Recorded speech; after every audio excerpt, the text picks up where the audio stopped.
Have you ever wondered what would happen if a person believed they heard the voice of God, but instead of bringing salvation, that voice brought death? Imagine a serene-looking woman, dressed in a white habit, walking through the silent corridors of an ancient convent. Candles flicker, the scent of incense lingers in the air, and the distant sound of bells echoes like a forgotten prayer. At first glance, it's a place of peace. But behind the cold stone walls, something has begun to rot, something that neither faith nor sacred vows could contain. They say faith can move mountains. But what happens when that same faith becomes a weapon? When someone so blindly believes they're fulfilling God's will that they end up overstepping the bounds of reason and morality? This is the story of a nun who for years swore she heard God speaking to her during prayers. And according to her, every word from on high was a command to purify, a command to eliminate, a command to kill. Stay with me until the end, because what you're about to discover now might surprise you. This isn't just a story about crimes within the church. It's about the power of faith when it mixes with insanity, about how the divine can become a shadow when misinterpreted. The nun was admired by all, dedicated, discreet, an example of devotion. She spent hours kneeling before the altar, fasted for weeks, and was sometimes seen talking to herself in the dark, as if she were conversing with someone invisible. And perhaps she was, but then the deaths began, priests who suddenly fell ill. First strange fevers, then delirium, convulsions, and finally silence. The religious authorities called it a coincidence, a divine trial. No one dared suspect her. After all, who would accuse a servant of God? But behind the scenes, stories were whispered. She allegedly said she saw shadows during Mass, that she felt impure presences hovering around the convent, and that she only did what the Lord commanded. There are reports that during confessions, she would stare into the priest's eyes and murmur words in Latin. Some believed they were prayers. Others swore they heard phrases not found in any holy book. Shortly after these confessions, the men would fall ill, and none of them would get up again. When questioned, she would simply reply, "God spoke to me. I just obeyed." Have you ever felt an inner voice pushing you to do something you didn't understand, something that seemed bigger than yourself? Now imagine living like this every day, believing that every thought, every impulse, is a divine message that must be fulfilled, no matter the cost. This was the mind of the woman the Vatican chose to erase from history, the woman who claimed to hear God, but who brought death into the house of the Lord. What comes next may shake what you believe about faith, obedience, and madness, because behind the stained glass windows and whispered prayers, there was a secret that the church tried to silence for more than a century, and that's where the real story begins. Have you ever wondered how far someone will go in the name of faith? To what extent can blind belief turn into madness and devotion into a silent form of destruction? Imagine a Europe steeped in dogma, where fear and guilt were tools of control, and where obedience was more important than reason itself. It was the 19th century, a time when churches held as much power as kings, and sin seemed to lurk around every corner. In small, cold villages, surrounded by mountains and mist, there were convents that functioned as sacred prisons, where women sought redemption, and sometimes lost their souls trying to find it. Among these women was she, a young woman of humble origins, the daughter of peasants, marked from birth by a destiny she believed to be divine. Since childhood, she saw the world through different eyes. She claimed to hear voices, sense tragedies, and feel the presence of something she called the light of the Lord. While others saw her as a strange girl, the village priest said she had a gift. And so, at 17, she was sent to the convent of Santa Dalia, a secluded place nestled among hills and forests, where time seemed to stand still, and where the silence was so dense that one could hear one's own heartbeat during dawn prayers. Stay with me until the end, because what you're about to discover now might surprise you. In that convent, fear was as present as faith. The nuns woke before sunrise, prayed for hours while fasting, and slept on wooden beds, covered in rough robes that felt more like punishment. The rules were relentless. No word without permission, no glance at the outside world, no doubt about the orders of their superiors. Those stone walls guarded secrets that no one dared question. Inside, faith was a gilded prison, and anyone who tried to escape was seen as an enemy of God. As the years passed, the young nun began to stand out. Her devotion was obsessive.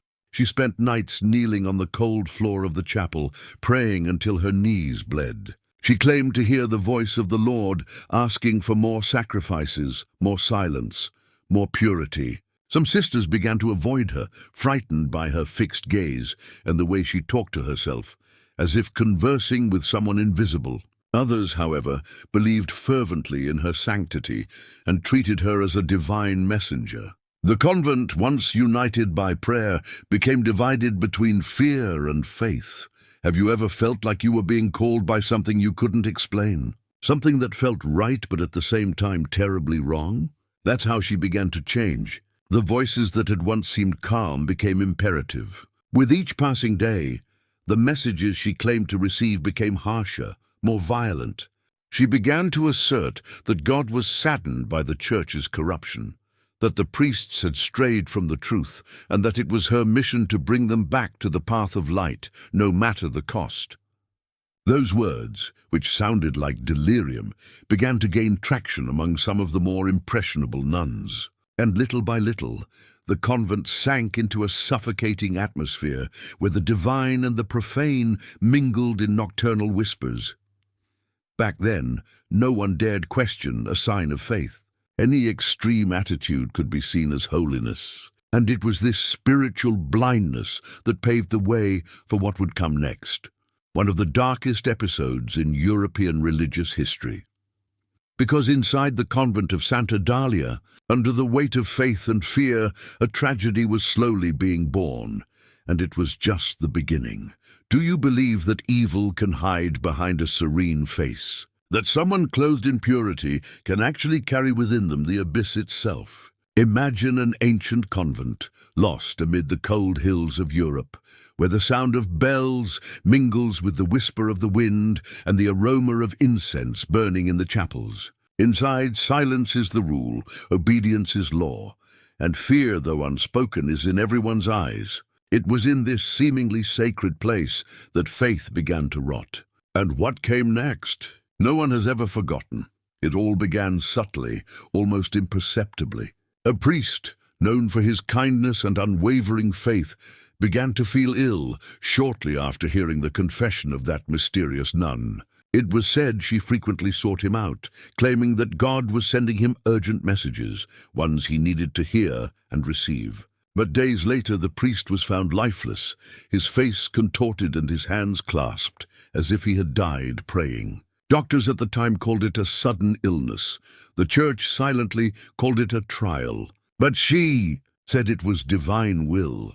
Stay with me until the end, because what you discover now may surprise you. The second case came a few weeks later. Another priest, another confessor. He also died mysteriously after finding her. The symptoms were always the same: high fever, delirium, dark vomit, and a terrible feeling of suffocation.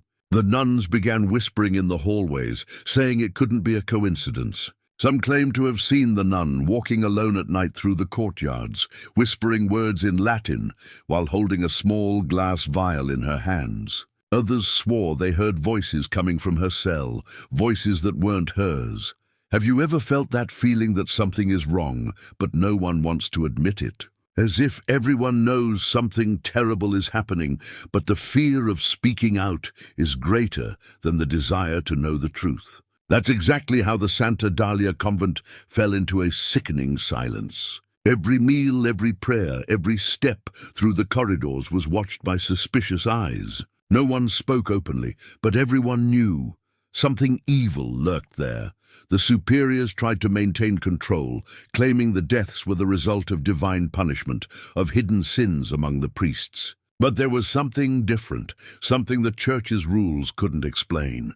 The nun remained serene, with the same tranquil expression of someone sleeping peacefully after completing a mission. When called upon to provide clarification, she would say firmly, "There's nothing to fear. I only did what God commanded." And then she would kneel and begin to pray. Fear spread. Priests began to avoid confessions with her. Nuns requested transfers to other monasteries. But the church, concerned about the scandal, preferred to remain silent. After all, who would dare accuse a servant of God? Who would question the sanctity of a woman who claimed to act under divine orders? And so, terror continued to grow within the convent walls, invisible, untouchable, yet ever present, like a sin no one dares confess. As the bodies piled up, the air inside the monastery felt heavier, almost impossible to breathe. The candles flickered without wind, the bells rang without human hands, and the nights grew too long. Faith gave way to distrust. The sacred began to smell of death. And the nun, she simply watched it all, her head bowed, murmuring prayers that sounded more like laments. What no one knew was that the deaths were just beginning, and that, with each body found, she believed she was one step closer to the voice that guided her, a voice that claimed to come from God, but perhaps came from a much darker place. Have you ever heard a voice inside your head and wondered if it was really yours? Have you ever felt that whisper that seems to come from somewhere else, calm, firm, convincing, telling you exactly what you want to hear, or what you fear most? Now imagine living every day like that, praying, kneeling in the cold of a chapel, believing that God himself chose you for a mission no one else would understand. That's how she began to change. The nun who claimed to hear the Lord speaking to her, guiding every step, every word, every death. Stay with me until the end, because what you're about to discover now might surprise you. In the entries found years later, among the yellowed pages of a diary hidden in the convent, there were sentences that seemed to have been written by two different people. In one, the handwriting was soft, almost childlike. "The Lord sees me. The Lord guides me. The Lord commands me to purify the corrupt." In another, the letters trembled, heavily scratched, as if written in desperation. "I don't want to listen, but he doesn't keep silent. He speaks even when I sleep. He is within me." These notes, according to investigators at the time, were fragments of a mind divided between faith and the abyss. The remaining priests in the convent began to fear her.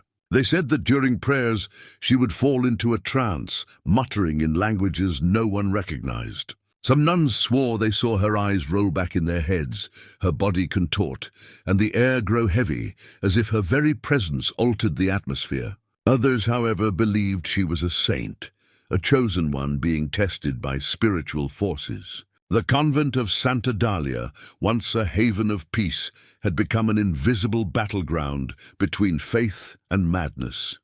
Have you ever been there? Have you ever felt so certain about something that no one else believed in you, and yet you kept going because deep down something told you you were on the right path? This was exactly how she lived. In her confessions, she said the voices came during the early hours of the morning, when the convent slept and the wind blew through the cracks in the windows. She called them messages from the Almighty. She said God spoke to her with pain in his voice, weeping for the sins of mankind and asking for justice. According to her, the priests were corrupting the faith, staining the altar with falsehood and desire. With each word, her conviction grew, and with it, the death toll. Most disturbingly, among the notes were passages that seemed like answers. Short lines written in darker ink with a different handwriting. Phrases like, "You know what you need to do," or "They are not pure, daughter. I chose you because you are." Scholars have never been able to prove whether they were delusions, forgeries, or something truly inexplicable. But the fact is that after each message, someone died. Always a priest. Always after confession. Gradually the line between faith and fanaticism blurred completely. What began as devotion became blind obedience, and obedience gradually transformed into a kind of spiritual servitude, a total surrender to something no one else could see or understand. It was as if she lived between two worlds, that of religion and that of insanity. Between the heaven she believed she heard and the hell she created with her own hands, the convent, once silent, began to breathe fear. No one knew anymore if she was a possessed woman, a crazed fanatic, or living proof that something much older and darker was at work behind the faith, and it was at this point that the boundaries of reality began to break down, because the voices she claimed to hear would no longer be silenced. Do you believe the Church would tell you everything it knows? That every secret buried beneath the altars has truly been forgotten? What if I told you that among the Vatican's silent archives there is a case almost no one dares mention, the case of a nun who claimed to hear God, but who left behind a trail of bodies and mysteries that have never been fully explained? Stay with me until the end, because what you discover now may surprise you. After the first deaths inside the convent, fear gripped the nuns and the few priests who remained. No one knew for sure what was happening, but everyone sensed it. Something dark had settled within those stone walls. With each funeral, the air grew heavier, and the silence became almost unbearable, until rumors began to filter through the convent gates and quietly reach the Vatican. At first, they tried to ignore it. The Church had dealt with outbreaks of hysteria before, with rumors and superstitions in the most isolated orders. But this time was different. The deaths had a pattern, the victims were respected priests, and there was something even more dangerous: letters. Small, handwritten notes, sent anonymously to cardinals in Rome, describing nocturnal rituals, sinister confessions, and a nun who claimed to be acting under divine command. It was then that an internal investigation began, conducted in the strictest secrecy. No official documents were filed.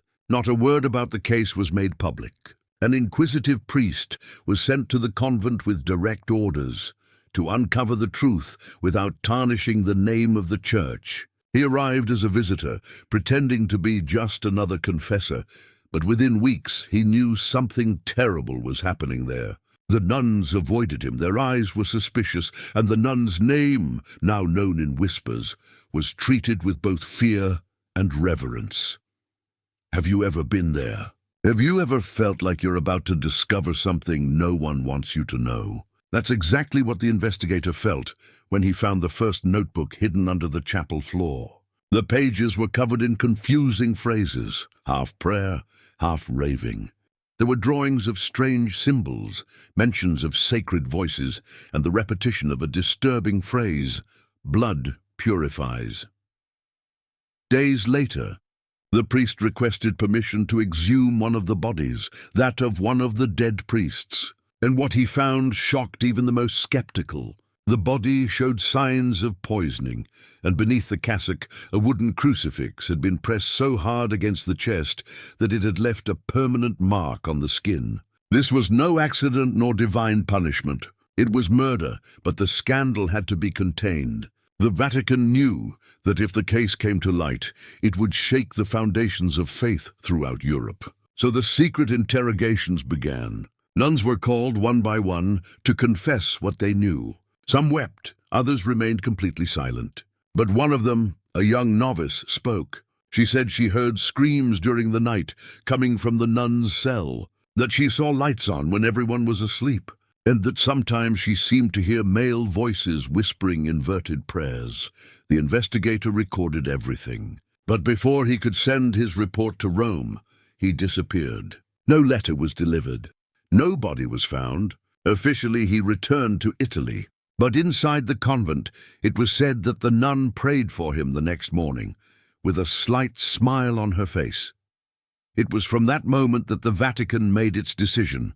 The case would be buried, along with all those involved. The nuns were transferred, the records burned, and the convent closed. But even centuries later, rumors persist. They say that in the ruins of the ancient monastery, you can still hear Latin prayers echoing at nightfall, and a female voice whispering from the shadows, "I only did what God commanded." And it is from there, from silence and fear, that the real investigation begins. Do you believe that the truth can be erased? That a crime can simply disappear just because an institution decides the world isn't ready to know? Imagine a story so disturbing, so full of contradictions between faith and horror, that even the Vatican chose to bury it. Literally, a nun accused of murdering 12 priests, claiming God spoke to her. A woman who, according to secret documents, heard a heavenly voice ordering her to purify the corrupt. And when the truth threatened to come to light, all that remained was silence. Stay with me until the end, because what you're about to discover now might surprise you. This woman's trial was simultaneously real and invisible. Officially, nothing happened. No public tribunal, no confession released. Only an internal document issued by the Vatican itself, stating that she had been transferred to a permanently cloistered convent for reasons of mental and spiritual health. What no one said was what actually happened inside. Some claim she was kept in total isolation, with no contact with the outside world. Others believe she was executed in secret, and that the record of her death was replaced with another name in the church archives. Decades later, when scholars began investigating the case, they found fragments, pieces of a truth that time had tried to erase. Among them were unfinished reports, censored confessions, and even letters from priests who participated in the internal trial. In one of them, a passage stands out. She seemed calm. She said she didn't fear human punishment, as she had already been judged by God. She smiled as she said she heard his voice again. These words, handwritten and hidden for nearly a century, were enough to reignite the mystery. Have you ever been there? Have you ever felt like someone was only telling you part of the story, as if the rest was too big to say out loud? That's exactly how the investigators felt when they opened the sealed files. The more they dug, the more confusing the case became. Versions contradicted each other, names were crossed out, and most of the official documents had been replaced with incomplete copies. But there was a strange coincidence. In all the reports, the same phrase appeared, like a kind of veiled warning. May faith be stronger than curiosity. Some believe the church acted to protect its image, fearing scandal. Others say the case was hushed up because there was something much darker at play, something even the Vatican couldn't explain. One of the most disturbing theories came from a priest who, years later, claimed in a never-aired interview that the nun never lied. According to him, she did indeed hear voices, but perhaps they weren't God's. The convent where she spent her final days was closed shortly thereafter. No official records mention the exact date of her death. Even today, religious scholars and scholars debate whether she was a fanatic, a murderer, or a channel for something beyond human comprehension. The few who have accessed the site, now in ruins, report finding symbols engraved on the walls, written in archaic Latin. One of them, loosely translated, read, "Not all light comes from heaven. What happened to that woman after the trial remains one of the greatest secrets ever hidden by the church. And perhaps the most disturbing thing is to think that, if she was telling the truth, the voice that spoke to her may still be waiting for someone to hear it again." Have you ever stopped to think about how far faith can take someone? When belief, which should enlighten, becomes blinding and transforms the soul into something not even God himself would recognize. Some say faith is the most powerful force in the world. But what happens when that force is misinterpreted, distorted, used to justify the unthinkable? The story you've just learned is more than a tale of crimes, delusions, and silences. It's a dark mirror of something we all carry within us, the desperate search for meaning, and the danger of believing without question. Stay with me until the end, because what you're about to hear now isn't just about the past. It's about what can still happen when faith loses its way. Over the centuries, humanity has built temples, churches, and convents in the name of the divine. But it has also erected walls of fear, guilt, and submission. Within these walls, many stories have been erased, silenced out of convenience or shame. Stories like that of the nun who believed she heard the voice of God and who ended up becoming the very echo of horror. What if she wasn't the only one? What if there were others like her in different times and places, whose voices were muffled, whose sins were rechristened as miracles? Have you ever been there? Have you ever believed so much in something that you ignored the signs that something was wrong? Maybe not in such extreme proportions, but in small doses. That blind trust, that total surrender to an idea, a person, a promise. This is how fanaticism is born, not from a shout, but from a whisper that seems sweet enough to be divine. And that's why cases like hers disturb us so much. Because they're not just old stories about nuns and priests, the Vatican, or isolated convents. They reflect a human pattern, the need to believe in something absolute, even if it costs one's own sanity. What you're about to discover may surprise you. Some scholars say that, deep down, she sincerely believed she was doing good, that she saw her actions as a sacred sacrifice, a call to purify the world. Others claim it was all madness, a mental breakdown fueled by loneliness, silence, and guilt. But perhaps the truth lies somewhere in between. Perhaps the moment she first heard that voice, she truly believed it was God speaking. And what happens when we confuse the voice of conscience with the divine voice? When the sacred mixes with delirium, the most disturbing thing is to think that even today, there are still places where faith is used as a shield to hide monsters, where crimes are committed in the name of salvation, where the fear of doubt is greater than the fear of making mistakes. Perhaps this story has been buried forever, perhaps not. But the question it leaves echoing is impossible to ignore. How many other truths, how many other tragedies are hidden behind the stained glass windows and closed church doors? And while the world continues to pray, someone somewhere may still be hearing a voice that claims to speak for God, but perhaps comes from a much darker place. And it is at this point between light and shadow that the fine line between faith and madness ends, or perhaps just begins. And perhaps that's what's most frightening, realizing that behind every faith, there's a human being trying to understand the inexplicable, trying to fill the void with something that gives meaning to pain, loneliness, and fear. It's in this space between what's divine and what's human that the darkest stories are born, and also the most real.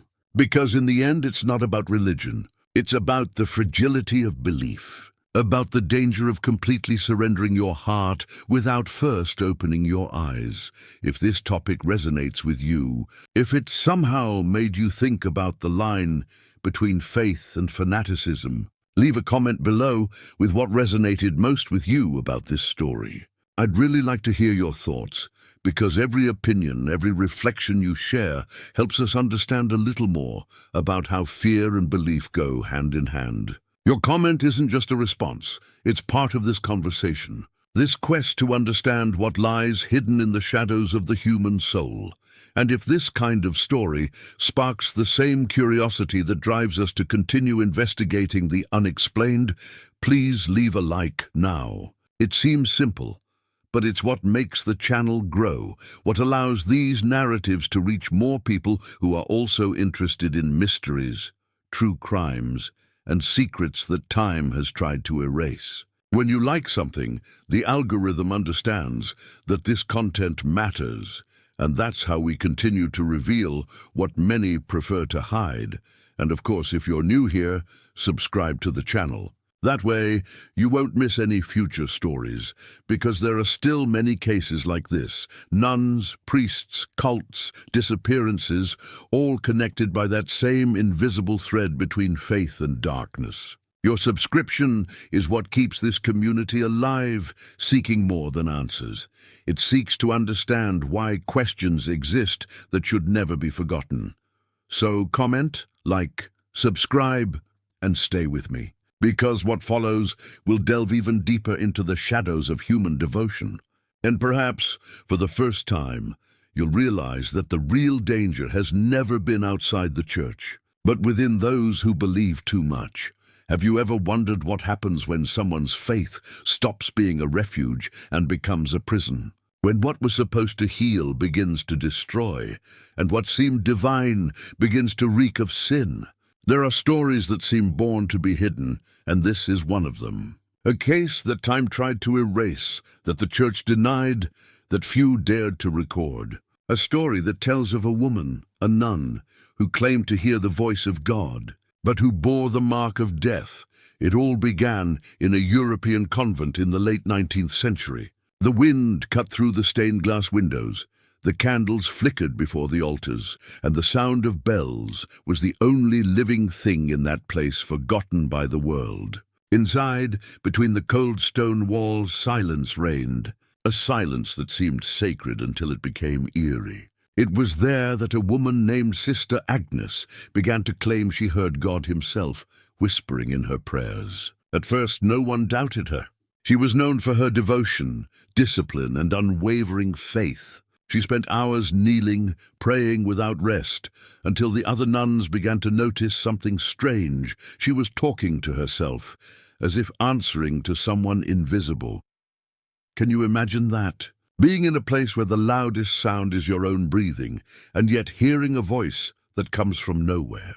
Little by little, the words she claimed to hear began to change the rhythm of the convent. Sister Agnes said that God was disappointed, that sin had infiltrated the priests, that it was necessary to purify the corrupted.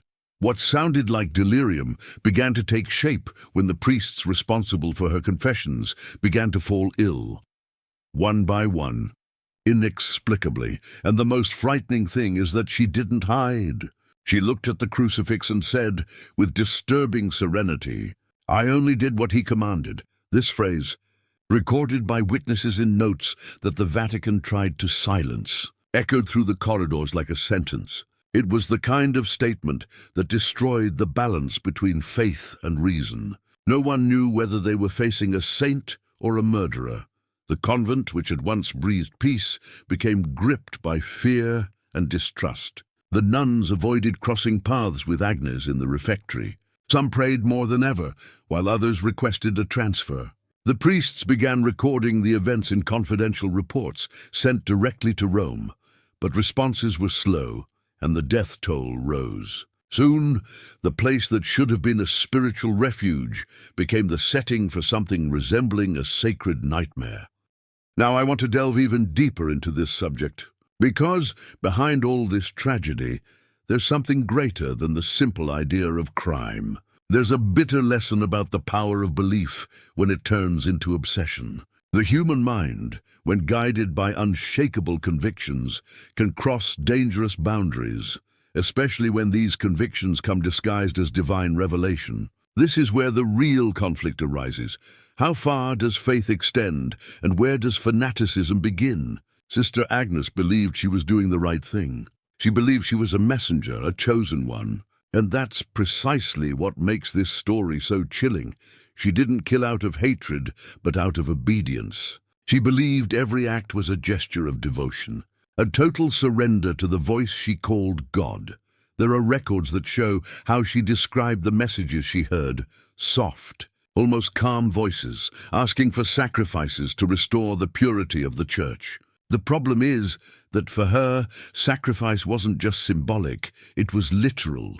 Religious authorities tried to intervene, but the fear of scandal outweighed the desire for the truth. The church, which has always been adept at hiding its secrets, handled the case with the same care as someone handling gunpowder. The order was clear: silence, bury, erase. Reports were destroyed, witnesses were relocated, and Agnes's name disappeared from official records. But silence comes at a price, and the truth, no matter how hard they try to hide it, always finds a way to bleed through the cracks of time. This case was never officially made public, but fragments survive: diaries, letters, internal documents, and they all tell the same story of a woman who believed she was hearing heaven when perhaps she was hearing hell. There's something deeply human in this narrative, because, deep down, who hasn't been guided by a belief that seemed absolute? Who hasn't stood up for something believing it was right, only to discover they were wrong? This is the most disturbing part, realizing that the line between holiness and insanity is thin, almost invisible. Faith, when misinterpreted, becomes a destructive force. It's like walking on thin ice, believing you're on solid ground. Agnes believed she was enlightened, but perhaps she was simply lost in her own darkness. And this is the kind of hidden truth that continues to resonate, even after centuries. Sometimes evil doesn't arrive with horns or the smell of sulfur. It comes disguised as purity, virtue, and devotion. And when this happens, the impact is devastating, not only for the perpetrator, but for all who believe in him. That's why this story lives on, even after attempts to erase it. Because it speaks of transformation, of the journey of a mind that crossed the limits of possibility, and of how decisions made in the name of faith can become irreversible. And if this story still exists, it's because it carries something beyond death and guilt. It's a warning, a dark reminder that even the purest light can cast shadows when it shines too brightly. Comment there. That makes sense to me. Late 19th century Europe was a land divided between faith and fear.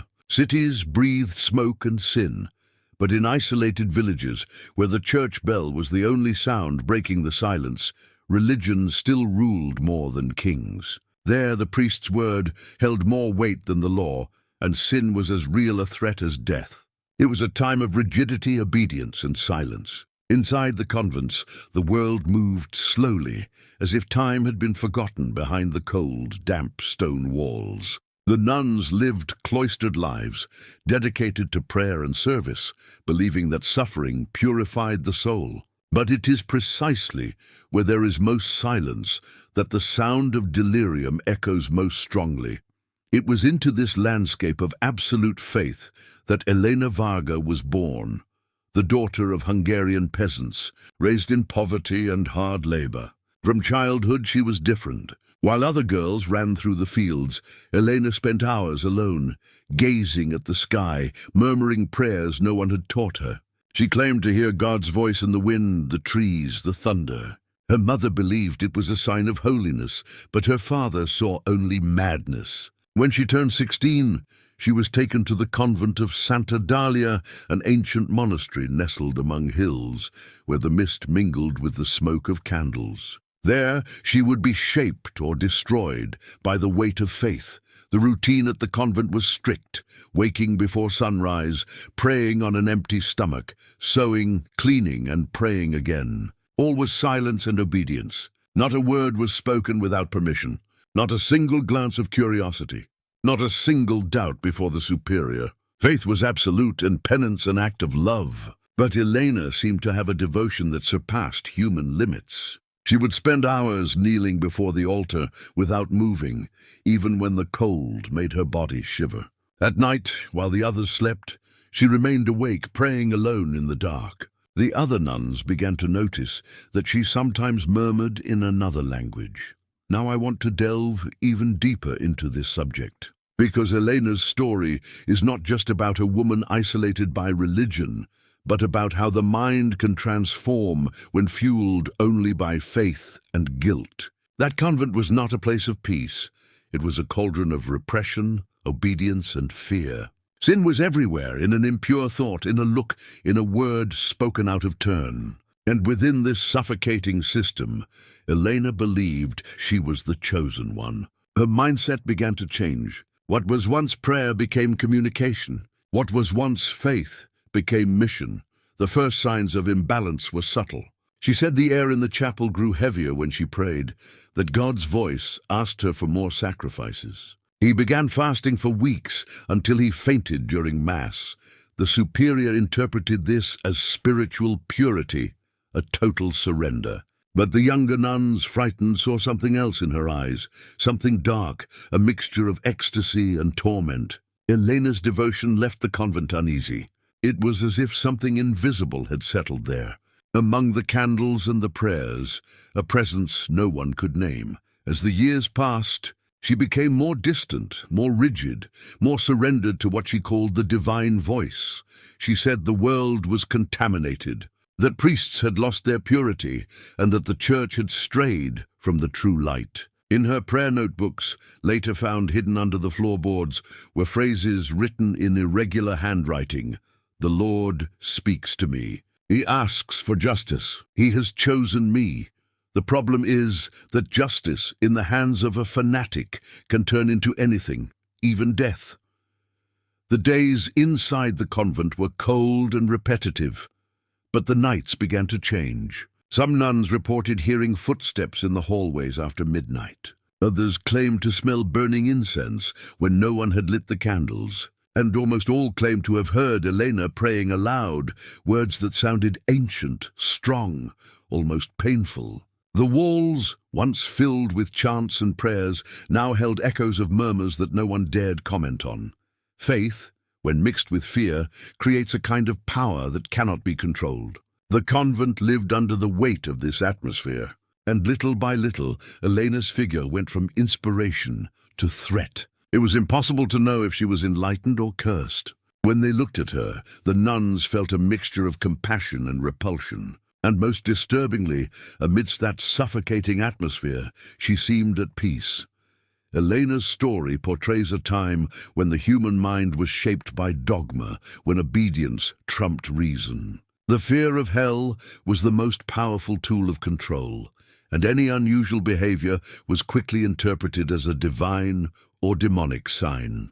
Psychological repression was constant, and this created the perfect breeding ground for tragedies the Church preferred not to record. Within that convent, fanaticism masqueraded as faith. Silence was the rule that sustained the system, and isolation made every thought echo as if it were a revelation. Elena believed she was hearing the voice of God, but perhaps it was just her own conscience trying to survive the darkness. Her transformation wasn't sudden. It was a slow, silent, painful process. The kind of change that begins with devotion and ends in delirium. What makes this story so remarkable is how much it reveals about the impact of beliefs when they are used to control, repress, and erase individuality. The Santa Dalia convent was more than a setting. It was a mirror of an entire society where people were taught to fear, obey, and remain silent. And it is in this silence that hidden truths are born, those that no one dares to speak aloud. Elena's journey shows that sometimes evil doesn't begin with hate, but with faith. That the most dangerous transformation isn't that of a sinner who loses his way, but that of a devout person who believes they're too right. And when the power of belief surpasses the limits of reason, what remains is only a shadow of what was once human. Right there, I'm on this journey too. The first deaths began as whispers, almost imperceptible, as if evil had decided to enter through the cracks of the convent. Slowly, silently, patiently. No one could have imagined that this place, so accustomed to prayers and chants, would be overtaken by something so dark. At first, they were only rumors. A priest who fell ill shortly after hearing Sister Elena's confession, a sudden fever that the doctors of the time could not explain. The symptoms were always the same: weakness, delirium, dark spots on the skin, and a breathing that seemed to fade little by little, like a candle flame in the wind. None of them survived more than 3 days. Within the stone walls, the tension was palpable. The nuns glanced at each other during prayers, but none dared comment. The fear of committing a sin by distrusting one of God's chosen ones outweighed the desire to understand what was happening. Sister Elena, on the other hand, remained serene. Her expression was one of peace, almost satisfaction. She said the deaths were part of a divine plan, a necessary punishment to cleanse the church of corruption. When questioned, she always answered the same thing: "The Lord commanded me to purify. Now I want to delve even deeper into this subject." Because what happened inside that convent wasn't just a series of crimes. It was a mirror of the human mind in collapse, a portrait of what happens when faith and fear blend until they become indistinguishable. The hidden truth behind those walls was that no one was safe, not even those who still believed in Elena's innocence. Evil had no face, but it had a voice, and it came from the altar. Confessions became the center of the tragedy. It was there in the shadows of the chapel that it all began. The nun would kneel before the priests, her face covered by her veil, and murmur phrases that sounded more like sentences than pleas for forgiveness. Some said they felt chills as they listened to her. Others reported that the air seemed denser, as if something invisible enveloped them. And days later, the result was always the same: fever, convulsions, eternal silence. The superiors tried to find an explanation. They sent doctors, theologians, and even an exorcist. None of them could understand. The bodies showed no signs of violence, but they seemed drained of energy, as if something had sucked the life from them. The convent, once a haven of faith, became a labyrinth of paranoia. Every sound at night made the nuns look at each other in fear. The candles burned down to the end, as if no one dared to turn out the light. Elena, for her part, continued to claim she was merely following orders. She spent hours praying alone, and it was said she spoke quietly to someone no one else could hear. "He's here," she would sometimes whisper, staring into space. Her younger sisters began to avoid crossing her path. Some requested a transfer. Others, more devout, believed she was a chosen one, a messenger sent to correct the sins of humanity. The situation worsened when one of the convent's most respected priests, the head confessor, was found dead in the confessional. He was known for his unwavering faith and compassion. His death shook everything. His body was discovered in the morning, kneeling, with his hands clasped in prayer and his face turned to the crucifix. Sister Elena was the first to find him, and in front of everyone, she knelt beside the body and whispered, "He is forgiven." From that moment on, no one could pray in peace. Those words echoed through the convent like a sentence. Fear turned into silent hysteria. No one spoke openly, but everyone knew. Evil was there, and it wore a white habit. The curious thing is that even in the face of terror, no one dared accuse her. The weight of faith was greater than any suspicion. After all, who would dare challenge a woman who claimed to hear God himself? Who would risk divine punishment just to question something that seemed heavenly? The church hierarchy preferred to turn a blind eye. For them, it was an ordeal, a mystery that should be accepted, not investigated. Silence became the law. The days dragged on between funerals and prayers. The smell of incense no longer masked the stench of death. The convent walls, permeated with fear, seemed to breathe. The older nuns said they could hear moans coming from the chapel at night. Some swore they saw figures walking the corridors. Others claimed to have felt the presence of something watching, something that wasn't human. Most strikingly, while everyone trembled, Eleanor seemed increasingly calm, almost enlightened. Her eyes, previously tired from long prayers, now shone with a strange intensity. She said the voice guided her, that each death was a form of redemption, that by eliminating the corrupted, she was freeing their souls. This mindset was what transformed the convent into a field of fear, and fear into a powerful weapon. Gradually, the line between the divine and the profane disappeared completely. What remained was a group of women trapped in a cycle of guilt, obedience, and despair. Faith, which was supposed to liberate, had become a chain. Every suspicious glance, every silent prayer fueled the terror. And the more the fear grew, the stronger the presence guiding Elena seemed to become. Her transformation was complete. From a devout young woman, she became seen as a powerful, almost mystical figure. Some believed she was a saint, others that she was possessed. And amid so many versions, the truth was lost. The convent became a theater of shadows, where no one knew who prayed to God and who had already surrendered to hell. But there was something even more disturbing. Even after the priests were replaced and investigations began discreetly, the deaths continued, more rare, more subtle, but always after some contact with her. This caused the church itself to become suspicious, albeit secretly. No institution wants to admit that evil can spring from within the sacred. Elena's mystery grew like a wound that wouldn't heal, and what had once been adoration began to turn to dread. The older nuns said that, in the wee hours of the morning, they heard muffled laughter coming from the choir, that something moved when no one was looking. And even through it all, she kept smiling, repeating softly, "I only did what he told me." What no one imagined is that that phrase would be remembered for generations. not as a confession, but as a warning. Comment there.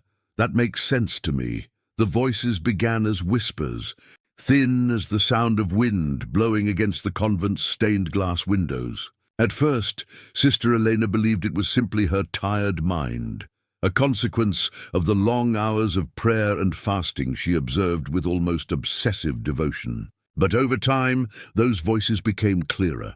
They called her name, repeated her prayers, responded to her thoughts. And at a certain point, they stopped being strange voices. They became familiar, almost intimate. It was as if she were no longer alone inside her own head.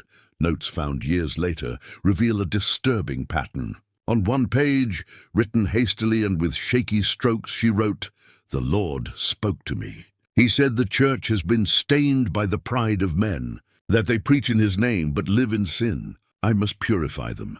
The handwriting changes tone in the following lines, as if someone else has taken control of the writing hand. "They do not listen to me, but he guides me. And when he speaks, I obey." Now I want to delve even deeper into this subject, because the human mind has the ability to create entire worlds within itself. When faith, isolation, and guilt mix, the boundary between reality and imagination begins to blur. Elena no longer distinguished where God's voice ended and her own conscience began. She believed that every thought that arose was a divine message, a revelation. This shaped her mindset and transformed her into something others could no longer understand or stop. The other nuns' accounts tell of nights when she remained kneeling until dawn, murmuring phrases in languages no one recognized. They said that sometimes her body trembled, her eyes rolled back, and an invisible force seemed to pass through her. At times, she shouted words that sounded like orders, as if speaking to someone no one else could hear. Then she would collapse, exhausted, crying. The next day, she would emerge smiling, calm, convinced that she had done exactly what God wanted. There was something almost hypnotic about her presence. The younger nuns began to approach her, fascinated by the serenity she displayed after her crises. Elena spoke of purity, of a sacred mission, of the end of times, and of the role she and only she would play in saving the true faith. Her words were full of conviction and mystery, and many believed her. Others drew away, fearing that something dark was at work behind that unsettling sweetness. As the months passed, the delusions intensified. The voices became more demanding, more aggressive. They claimed the priests were false prophets, who preached the truth during the day and desecrated the altar at night. Elena believed she was being used as a divine instrument, a sort of messenger between heaven and earth. In one of her diaries, she wrote, "He showed me the faces of the impure. He commanded me to free them. Sin must be washed away with blood." These words were the seed of what was to come. Fanaticism, when it takes hold of the mind, creates its own logic, an alternate reality in which everything makes sense, even the unthinkable. Elena no longer saw her actions as crimes, but as rituals. What to the world would be madness, to her was obedience. What to the church was blasphemy, to her was devotion. And it is at this point that fanaticism becomes a force more dangerous than any external evil. It transforms faith into justification and fear into fuel. Some nuns tried to intervene. The superior ordered her to be isolated, to spend days without contact with anyone, only in prayer. But the isolation didn't silence her. It intensified it. The voices became her constant companion, and she began to record each revelation in hidden notebooks. In one of her last entries before being discovered, she wrote something that still sends chills down the spine of anyone who reads it. The voice is sweet. She calls me daughter. She says she's proud, that the chosen ones are not afraid of blood. What was striking was that, even in the midst of this breakdown, she seemed lucid. She knew what she was doing, remembered the details, and explained everything with unbreakable logic. She said the voice came from above, but sometimes she also claimed to hear laughter, crying, and orders coming from within the convent walls. There was no longer a distinction between the sacred and the profane, between God and something more obscure. And the more they tried to keep her from the visions, the more she became convinced they were trying to silence the Lord himself. In one of the most disturbing confessions recorded by the Inquisitor, Elena described the moment the voice allegedly gave her her first test. She said that during a prayer, she saw an intense light and that this light spoke, "They doubt you. Test your faith." That night, the priest who had advised her to rest was found dead, poisoned. The investigation was never able to confirm who was responsible, but when questioned, she simply said, "I did what he told me." Now he is at peace. Subsequent investigations attempted to determine if she suffered from a mental disorder, but nothing was clear. Some doctors suggested epilepsy, others religious hysteria. But the way she spoke, with detail and conviction, left everyone disconcerted. It was as if she truly believed every word. And that's what's most frightening. When insanity dresses itself in faith, there's no argument that can stop it. Over time, the Church itself found itself cornered. To declare madness would be to admit failure. To declare sainthood would be to admit a corrupted miracle.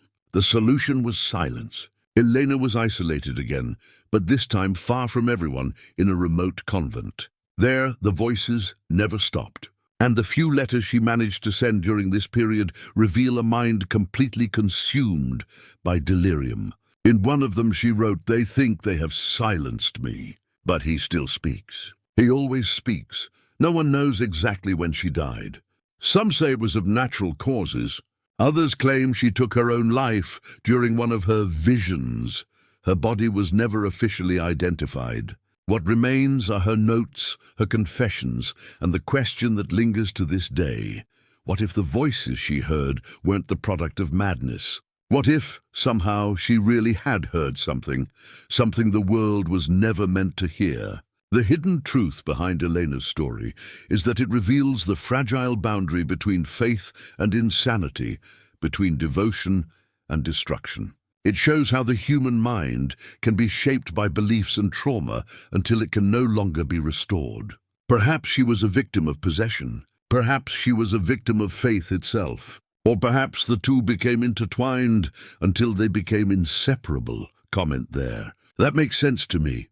The Vatican's months-long silence began to weigh too heavily on the face of the earth to ignore. News of the deaths inside the Santa Dalia convent began to spread to neighboring villages, accompanied by increasingly absurd and frighteningly consistent rumors. There was talk of priests who confessed secrets and were never seen again, of nuns who heard voices in the night and swore they felt the presence of something moving in the hallways. The Church, accustomed to hiding its ghosts, could not allow such a scandal to come to light. And that was when the investigations began. Discreet, silent, led by men in cassocks who seemed more like inquisitors than clergy. The first to arrive was Father Tomaselli, a Jesuit known for his cold-blooded handling of cases of spiritual disturbances. He didn't use the word possession easily, but he didn't rule anything out either. He was sent to the convent under the guise of a visiting confessor, tasked with observing, recording, and reporting. What he found there, according to later accounts, was beyond comprehension. Upon arrival, he described the place as a space where faith was replaced by something dense, almost palpable, as if the air were permeated with guilt. Now I want to delve even deeper into this subject, because what happened from then on reveals not just a crime, but an entire structure sustained by fear, power, and omission. The Vatican knew something was wrong, but feared the repercussions more than the sin itself. The investigations were internal, confidential, and conducted under an oath of absolute secrecy. No documents could be copied, no names disclosed. Whoever was discovered would die there, within the walls of the church. Father Tomaselli began interviewing the nuns, one by one. Some spoke little, others wept silently, but they all demonstrated the same fear, saying too much. One of them, a young woman named Magdalena, confessed to hearing voices in the early hours of the morning, voices coming from Eleanor's cell. She said that sometimes it sounded like a prayer, other times like a conversation. When asked if she thought the voice was human, she replied, "Not always." This statement was recorded in a report that never made it to the public, but survived in fragments, cited by scholars decades later. The investigations moved on to the convent's records, and that's where the first concrete evidence emerged. Among the correspondence exchanged with the diocese, Tomaselli found letters from priests requesting transfer after confessing to Sister Eleanor. All of them shared the same pattern, a tone of desperation, vague references to visions, and the feeling of being judged by someone who wasn't human. Shortly after these letters, the authors died. The pattern was undeniable, but no one dared name what was happening. The bodies were exhumed in secret. Italian doctors linked to the Holy See examined the priests' remains, and what they found raised more questions than answers. No signs of violence, no apparent toxic substances. But there was something unusual. All of them had a slight darkening of the veins, as if the blood had been drained slowly, almost ritualistically. One of them, the most recent, was found with an inverted crucifix between his fingers, a detail no one could explain. As he was known for his unwavering devotion, Tomaselli's final report mentioned evidence of unauthorized penitential practices within the convent, a vague term purposefully chosen to avoid words like ritual or sacrifice. But what the records didn't say, and what only witnesses dared to report, was that Eleanor had become the center of a kind of internal cult. Some nuns, convinced she was a divine messenger, began to follow her in secret, participating in nighttime prayers outside of official rules. In these meetings, candlelight was replaced by symbols scratched on the wall and Latin chants not found in any missal recognized by the Church. Most disturbingly, during one of the interrogations, one of the nuns revealed something that caused Father Tomaselli to leave the convent days later. She claimed that Elena not only spoke to the voices, but sometimes responded for them. It was as if they were two people in the same body, he wrote in his last letter, before mysteriously disappearing on his way back to Rome. His body was never found. The Vatican registered the incident as an accident during a missionary journey. After that, the convent was officially closed. The Church declared that the nuns would be transferred, the building isolated and religious activities suspended for an indefinite period. No official statement explained the reason. But within the marble corridors of the Vatican, the case acquired another name, the Sin of St. Dahlia, a title that never appeared in any public record, but which circulated among the highest circles of the Curia for years. The hidden truth is that the investigation wasn't designed to uncover what happened, but to erase any trace of what had already been done. The letters were collected, Elena's diaries disappeared, and the nuns were resettled in distant monasteries under new identities. The Vatican believed that silence would be enough to bury the story. But the problem with silence is that it doesn't erase, it only postpones the echo. Decades later, researchers studying anomalous religious phenomena gained access to some declassified files. Among them was a partial transcript of one of the interrogations conducted by Father Tomaselli. In it, Elena described the voices with frightening lucidity. She said they were neither angels nor demons. They were messengers, beings who spoke through her because the men of the Church had lost their purity. Most disturbing was the way she described these encounters. They come when the light goes out. I feel the ground breathing. They speak inside me. It's a pain that shines. This mixture of madness and conviction led many to believe that Eleanor truly believed she was being guided by divine forces. Others, more skeptical, saw in her the portrait of fanaticism taken to the extreme, a woman shaped by repression and destroyed by her own faith. But there is a third, almost forbidden theory that still echoes among scholars and older priests, that the Vatican didn't want to silence Elena because of the scandal, but because she had truly touched something that shouldn't be touched. The case of St. Dahlia remains one of the most controversial and closely guarded episodes in ecclesiastical history, a secret that spanned generations, protected by vows of silence and fear of blasphemy. The line between sanctity and horror has been completely blurred. And perhaps that's why, even today, on some cold nights, locals claim to hear chants in Latin coming from the ruins of the old convent. They say that if you get close enough, you can hear a calm, soft female voice repeating the same words she said before each confession. "I only did what he commanded. Right there. I'm on this journey too." When the Santa Dahlia case finally reached its breaking point, the church could no longer pretend nothing was happening.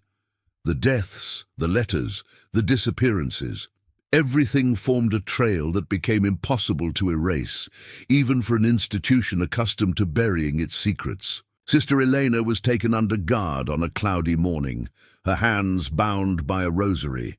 There was no public trial, no formal confession.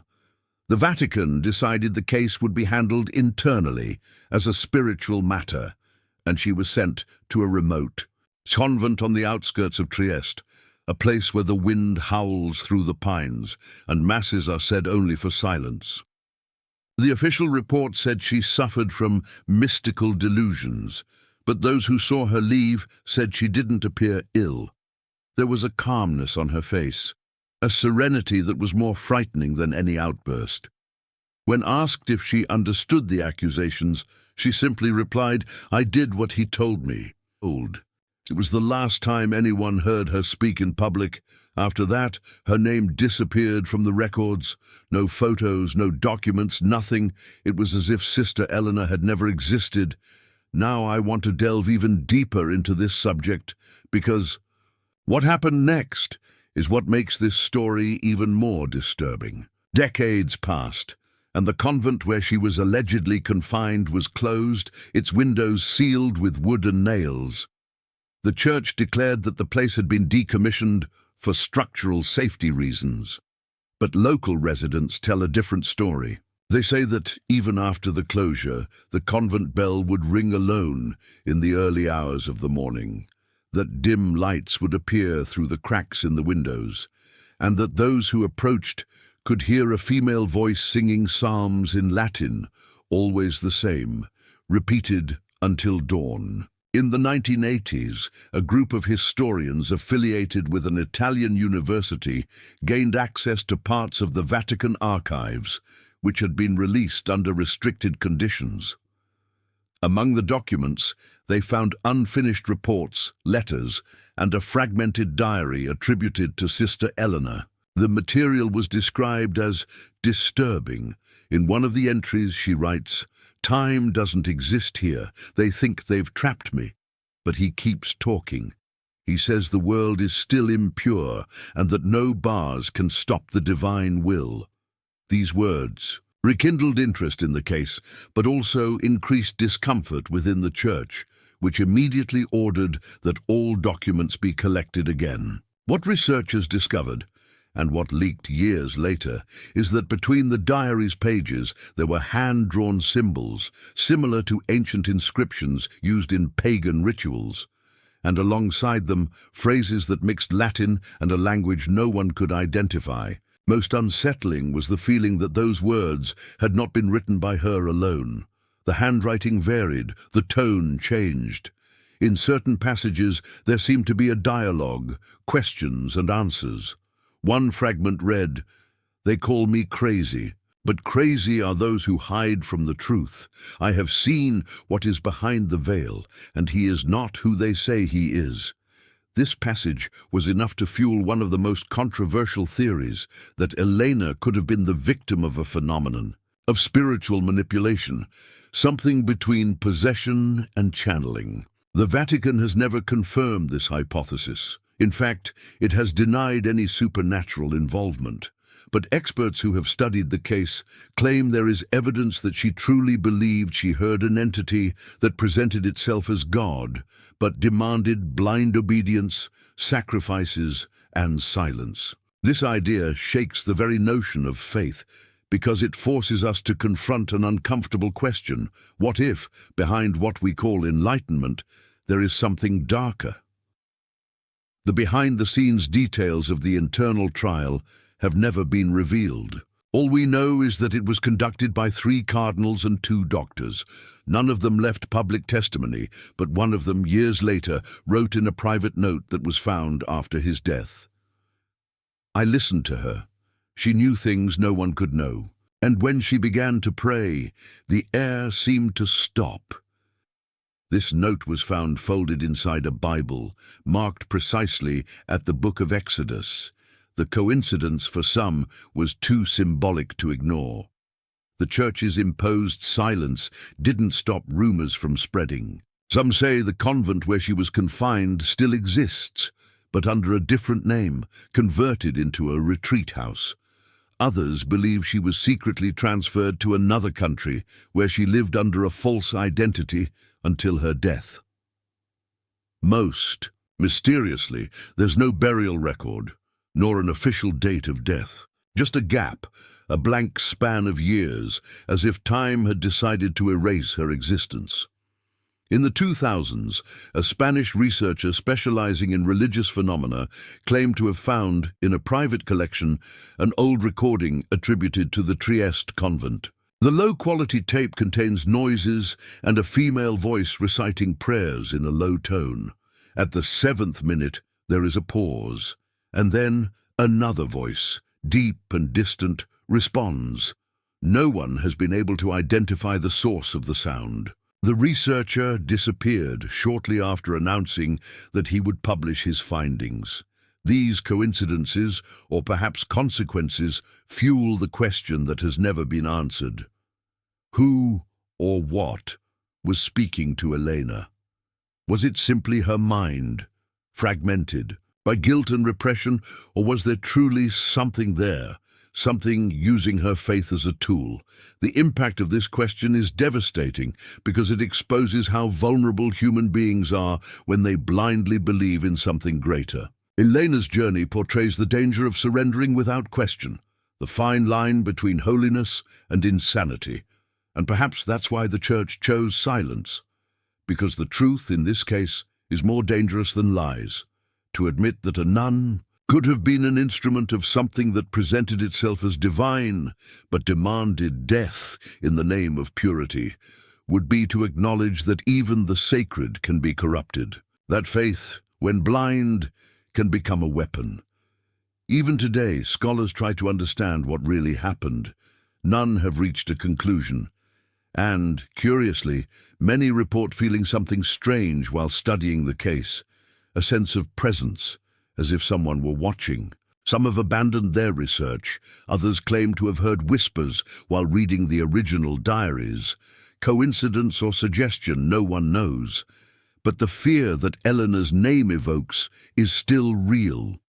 This story is an open wound within the Church, a secret that tries to be forgotten but insists on resurfacing.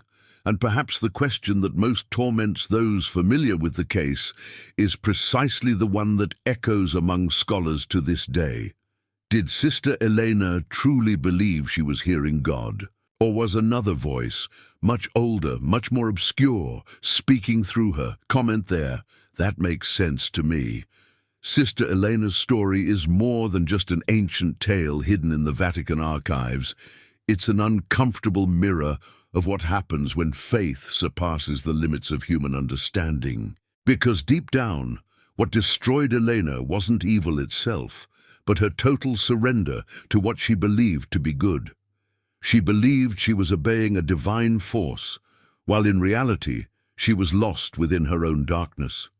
It's strange to think that something as pure as faith could transform into something so devastating, but that's precisely what makes this story so real. Because the line between devotion and fanaticism is nearly invisible, and it only takes one misstep to cross it.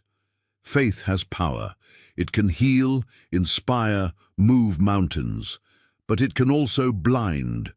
When it stops being a guide and becomes a prison, everything changes. The mind begins to create justifications. The heart confuses obedience with truth, and silence becomes the only possible path. Elena believed she was being used by God, that her pain and her actions were part of a sacred mission. And that's precisely What makes the story so disturbing? She never doubted, even in the face of death, even in the face of accusations, even when she was isolated and forgotten. She remained certain she was fulfilling a purpose. Now I want to delve even deeper into this subject, because what happened to her is not just an isolated case, but a portrait of something that still happens in different forms, in different contexts. It's the danger of believing too much, of surrendering total control of the mind to an idea, a voice, a system. When a belief becomes an absolute truth, with no room for reflection, it ceases to liberate and begins to dominate. And that's when faith becomes a shadow. Think about it. How many people throughout history have committed atrocities believing they were on the right side? How many wars, persecutions, and deaths have been justified in the name of salvation? How many stories, like Elena's, have remained, hidden behind the walls of churches, temples, and institutions that preferred to protect their image rather than face the truth? The mentality of blind devotion is seductive because it offers easy answers, a divine explanation for everything we don't understand. But when we accept these answers without question, we open the door for fear and power to masquerade as faith. The impact of this is profound, not just on religious institutions, but on how people approach their own beliefs.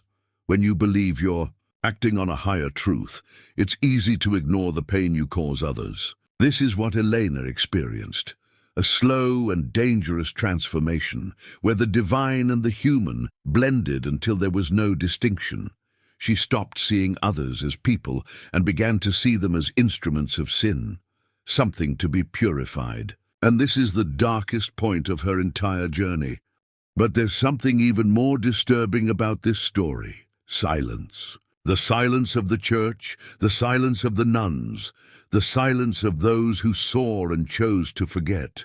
Silence is complicit. It's what allows madness to masquerade as faith, fanaticism to spread unabated. The case of St. Dahlia wasn't the only one, merely the most visible among so many lost to time. And if it resurfaces today, it's because, somehow, the truth always finds a way to escape the walls that try to contain it.